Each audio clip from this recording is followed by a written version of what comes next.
As far as I'm concerned, Disney Pixar's The Incredibles stands in a league of very few when compared to other superhero movies. It's able to look at bigger ideas, explore humanity, and most importantly, provide a compelling narrative that can speak to people of all ages. No matter how many times other, lesser superheroes try to emulate its success, they have always fallen short.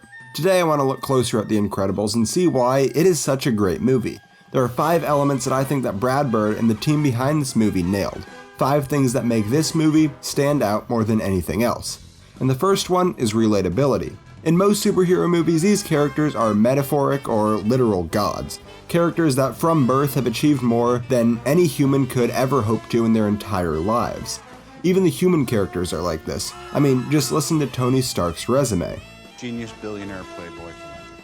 But that's not true in The Incredibles. A lot of the problems that these characters face aren't how do we save the world, but instead focus on school or social problems, trouble at work, and the feeling that you can achieve more than what others around you think you can. At the end of the day, this is a movie about family, but the way that we are shown this isn't a perfect dream family, but instead a flawed one. When people watch this, they see universal problems. They see things that they have had to deal with in their own life, and they see a family hopefully very similar to their own, or at least that's the goal of the family.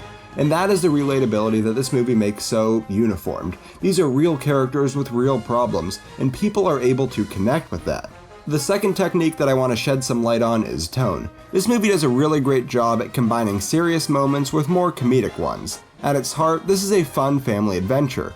But right on top of that is a layer of comedy, and on top of that one, there is a serious story to be told. This movie goes in and out of comedy and drama seamlessly. One moment the family is having a serious talk, but the next, they're all laughing together. This movie is meant for enjoyment, and Brad Bird is able to show us a contrast of emotions. Some moments are serious undeniably, but they aren't featured there to beat you down emotionally, but instead to make the highs feel even higher. This is a movie with a predictable ending, undeniably. But this movie isn't about the fight at the end. Instead, it's a movie about the journey of these characters. It's about seeing a somewhat dysfunctional family at the beginning of the movie work together to achieve something that they were unable to do on their own. I guess this is a perfect transition to move on to my third reason, which is the characters, which in this film are the lifeblood of the entire narrative. I've already discussed them briefly, but I want to take a moment to look at the transition of Mr. Incredible. When the film opens, he is at the peak of his career. He is happy, successful, and about to marry the one person that he cares for.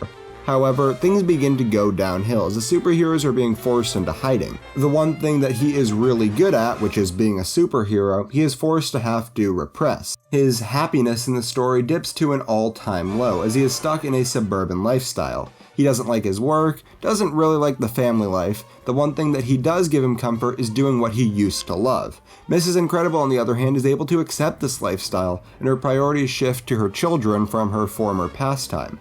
Once he gets back out trying to stop crime, he becomes happier, but not to the same level as he was earlier. That is until he is able to work with his family and he finds what truly makes him happy isn't what he's doing, but instead the people around him.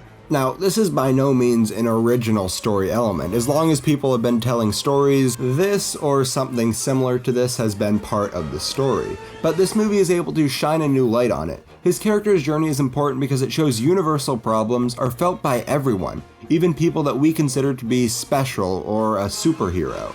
The fourth reason is the pacing. At least in my opinion, there is never a dull moment in this movie. This movie has a runtime of 155 minutes, the second longest Pixar movie trailing Cars by just 2 minutes, and yet despite it being one of the longest, there's always something going on. The timeline of this movie is interesting because of how it's unveiled. Truth be told, we never know what's going to happen next. We start off with learning about what they used to be. We then move on to see their family life before Mr. Incredible starts doing missions on his own. Next, we are introduced to our villain. This happens a little less than halfway through the movie. In fact, his ultimate plan isn't revealed until there are 20 minutes left of the entire movie.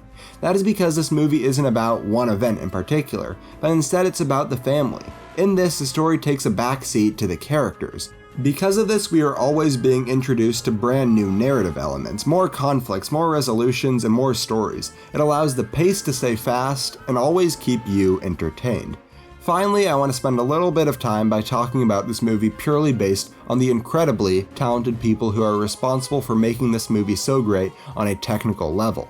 Pixar as a studio has been a powerhouse in terms of pushing the computer animated genre to its limits, and this movie may show off that talent better than any other one. Every scene involving action is incredible, the image quality is near perfect, the editing is precise, clean, and pleasant to look at. This movie's cinematography isn't trying to look flashy. Brad Bird wasn't trying to use long takes to tell his story, but instead uses fast edits in order to make sure that the story flows better. But even though they are going back and forth very quickly, it is still very easy to see what is happening.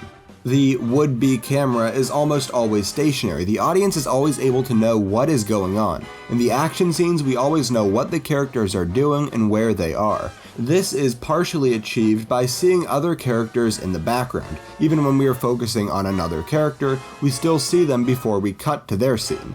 But it's also worth mentioning that the sound mixing and the sound editing is phenomenal. This is a movie that sounds alive, everything makes a noise, and it is all integrated together perfectly. The voices sound different depending on where the different characters are, the environments make noise, everything makes unique and distinguishable sound, and it all together flows perfectly.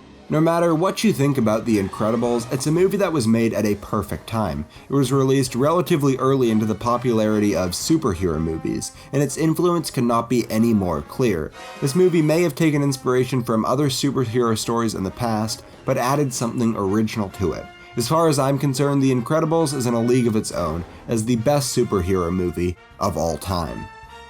Thank you so much for watching. I've been meaning to look at more diverse movies, and I'm glad that I could finally start here. Next week, we are going to be looking at Michael Mann's Heat. I'm really excited to talk about that. That video is going to be on the right of the screen and is going to be out next Saturday. On the left is my last video where we looked at Pulp Fiction. Thanks for watching, and I'll see you next week.